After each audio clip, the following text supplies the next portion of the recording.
Where do we start? Let's start with ecology. Very well, Vladimir Vladimirovich. Thank you very much. I have prepared a small presentation. There are environmental issues in the second part and agricultural issues in the first part. Let's start with ecology. I think there is something to be said in this area. The key tasks that we are currently solving within the framework of ecology and the Environmental Protection Unit are included in the national project Environmental Well-Being. We have provided more than 800 billion rubles for its financing until 2030. 6 federal projects are the tools for achieving the goals. I will tell you about several key areas of work. We pay special attention to the improvement of water bodies. The national project of the event will cover many major waterways, the Volga, the Urals, and the Angara. Accordingly, we are continuing the construction and reconstruction of hydraulic engineering and sewage treatment plants. I would like to note here that we are closely monitoring the treatment facilities at the government site within the framework of a special headquarters with the participation of interested departments and, most importantly, with the participation of interested regions. Next, I'll say a few words about forests. These are our lungs, and a fifth of the world's total forest reserves. Therefore, one of the key tasks for us is to preserve and restore it. Over the past 6 years, the area of new plantings has reached almost 8 million hectares, and for several years in a row, we have had more forests than we have been disposing of. I would like to place a special emphasis on protecting forests from fires. The beginning of this season turned out to be difficult for us. Nevertheless, the situation was able to stabilize by the middle of July, although this usually does not happen before the end of summer. And at the moment, the figures for the area and number of fires are less than 2024, and most importantly, less than the long-term average. The next federal project worth mentioning is the general cleaning. Within its framework, we continue to eliminate the accumulated environmental damage. The largest projects are the former Krasny Bor landfill, which is located in the Leningrad region, as well as the industrial sites of Ussolya-Khimprom and the Baikal pulp and paper mill, which are located in the Irkutsk region. I've been to all the venues. I would like to note that the work is proceeding normally and in accordance with the schedule. That is, we plan to clean up all these facilities from the accumulated damage that exists there today. In addition, within the framework of this federal project, a list of other dangerous objects is being formed, which we will eliminate in the 2030 horizon. There will be at least 50 of them. Finally, a few words about the federal project Closed-Loop Economy. You have set a goal to ensure 100% waste sorting by 2030, reduce landfill disposal volumes to 50%, and a quarter of all waste should be recycled in our country. We are working to complete these tasks in several directions at once. First of all, of course, it is the construction of an appropriate infrastructure. Since the beginning of the reform, we have already built about 300 waste management facilities. Over the next 6 years, we need to build 400 more. There are important details here. I would like to note that in 2025, the government has provided an opportunity in 19 regions where there are various difficulties with the construction of infrastructure to speed up the process due to the fact that the state structure, our Russian environmental operator, will be one of the main participants in the implementation of projects. 37 objects should be created using this mechanism, but undoubtedly, the reform of waste management begins with clean container sites in yards. Therefore, together with the subjects, we are organizing work so that photo and video cameras are installed directly on the sites, which allow us to monitor the quality and, most importantly, the timeliness of garbage collection. And, in order to ensure that the waste ends up in the recycling sites, the movement of garbage trucks is now monitored through the GLONASS system. At the same time, it is obvious that much remains to be improved in this area. We haven't put everything in order yet.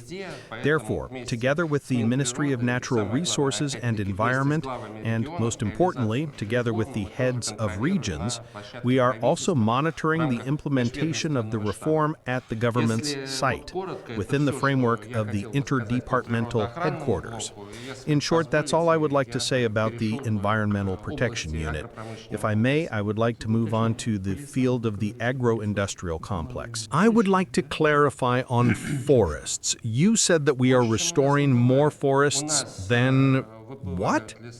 More than we have dropped out. Our forests are being destroyed as a result of fires. Forests are being destroyed as a result of industrial production of some kind, which is carried out in forests. But we are currently engaged in reforestation. We have our own seedlings, which we use for reforestation, and we are planting more forests now than we have for various reasons. Therefore, in principle, we have done a lot of things. That's very nice to hear. Let's start the next topic. Vladimir Vladimirovich, now about the situation in the agro-industrial complex. I will start with the production of agricultural products. Harvesting operations are currently actively underway in the country. This year, grain yields are 10% higher than last year. Based on this, we can afford to make a forecast of 135 million tons of grain.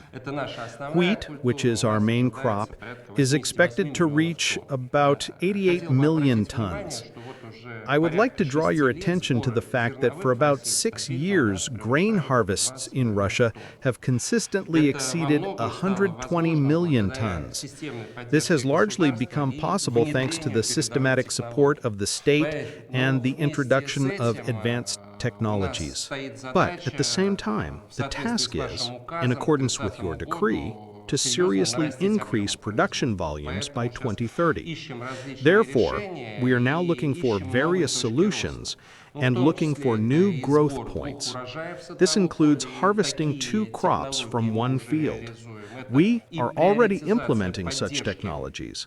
This includes prioritizing support for key areas. What I would like to draw your attention to, we are developing ways to effectively respond to weather challenges, including through the use of special aircraft to artificially increase precipitation. For example, the Russian Hydrometeorological Service has such an aircraft. He worked in Stavropol this year, which allowed him to show the highest yield in principle.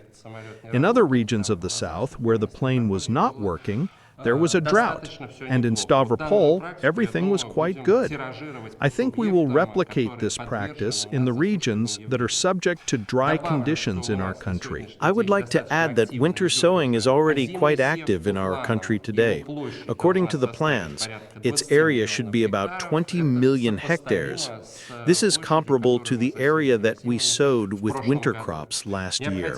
Farmers have the necessary resources. We control everything. I would like to note separately that the Ministry of Agriculture and the Ministry of Energy are in constant dialogue, monitoring the availability of fuel. We also have agricultural machinery in general, and various programs continue to operate to stimulate its purchase, both through the Ministry of Industry and Trade and the Ministry of Agriculture. The purchase of plant protection products and mineral fertilizers also does not raise any questions for us today. I will note here that fertilizer production is growing. By the end of the year, the volume of fertilizers produced should exceed 65 million tons. That is, we are fully provided with these products, while new investment projects are being implemented. And I would like to draw your attention to the fact that about 70% of the volume of fertilizers is currently exported, which means that at the same time, in the domestic market, the government, in dialogue with fertilizer producers, continues to restrain prices for these products. In principle, due to such large-scale external supplies, the industry business receives its main profit. This allows us to ensure the affordability of fertilizers for our specific specifically our domestic agricultural producers. Vladimir Vladimirovich, I would like to report separately that a lot of work continues on the development of our own breeding. There is a whole range of activities aimed at stimulating scientific research and replication of these products. There are results. For comparison, in 2022, our self-sufficiency in seeds was at the level of 60%. In 2024, it exceeded 67%. By the end of 2025, according to our forecasts, we will approach the level of 70% provision with seeds of our own selection. Now, where we used to actually fully use foreign-grown products, our Russian seeds are confidently beginning to be introduced. This primarily concerns sunflowers, where we had certain gaps, and we did not have sugar beet seeds at all. Today, about 8% of the crops are already made with our own seeds. Our use of domestic leguminous seeds has also increased significantly. Vladimir Vladimirovich, if I may, I will briefly focus on other areas of work of our agro-industrial complex. Animal husbandry. Volumes in the meat sector should reach 17 million tons by the end of the year, which is slightly higher than in 2024. Milk production is also estimated to increase slightly and exceed 34 million tons. In principle, what I would like to pay attention to is the production of finished products. In general, it remains at the level of last year, but in individual positions. Putin's semi-finished meat products have almost doubled, right? They've grown up. We have grown in certain areas, but in general, there are positions in which we have a slight decrease in food processing and in processing. This is due to the difficult economic conditions that you have a comparison with 2014, right? Since 2014, yes.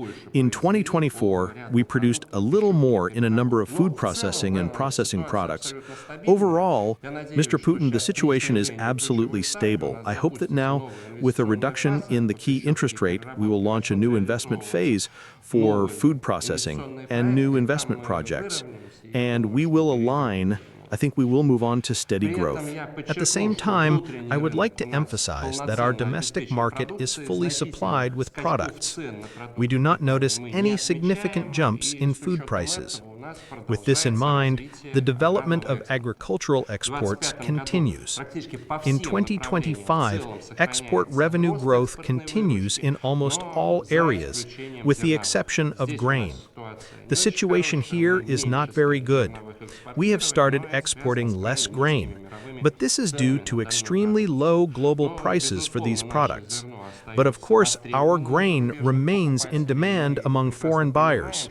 And we are well aware that with a change in the price environment, the volume of its supplies, I think, will increase significantly. Vladimir Vladimirovich, concluding the section on the development of the agro-industrial complex, I would like to say that since 2025, we have been implementing a new national project on technological food security. It includes such important areas as breeding and genetics, the production of veterinary drugs, agricultural machinery, as well as the development of biotechnologies. And in a separate federal project, we have included work on the development of our human resources for the training of specialists, including agrotechnological classes. There should be at least 18,000 of them by 2030. There, children will be able to get their first agricultural profession, their first agricultural specialty. In addition, the implementation of the agro-professionality program for the development of industry colleges will begin in 2026. We have also launched a comprehensive modernization of the infrastructure of higher agricultural educational institutions. Of course, in order to attract workers to the agricultural industry, and in general to improve the quality of life of people, we have been implementing a state program for the development of rural areas for the 6th year. year. It is extremely interesting and highly demanded by people. Almost 400 billion rubles have been allocated for this state program since 2020, of which 116 in 2025. Mr. Putin, thanks to your support, 565 billion rubles have been allocated for the development of the agro-industrial complex this year. This is a very significant amount of money that helps in the development of our industry. I would like to thank you for that. As I understand it, the problems that agricultural producers faced in the past are being solved on a routine basis, right? Mr. President, we are doing this as part of our current work. We pay attention to the problems that arise and try to respond to them promptly. In principle, the situation in our country is not uniform, but I think you know that we had a drought in the southern regions. You have been contacted from the Rostov region that it is necessary to support farmers who have not harvested due to adverse weather conditions, and I think we will do this together with the governor. We will think over mechanisms that will allow us to support the financial condition of agricultural producers in those regions where it is necessary, and in general, we are looking at the country so that where there are problems, we can help our regional authorities solve them from the federal level too. Good. Thank you.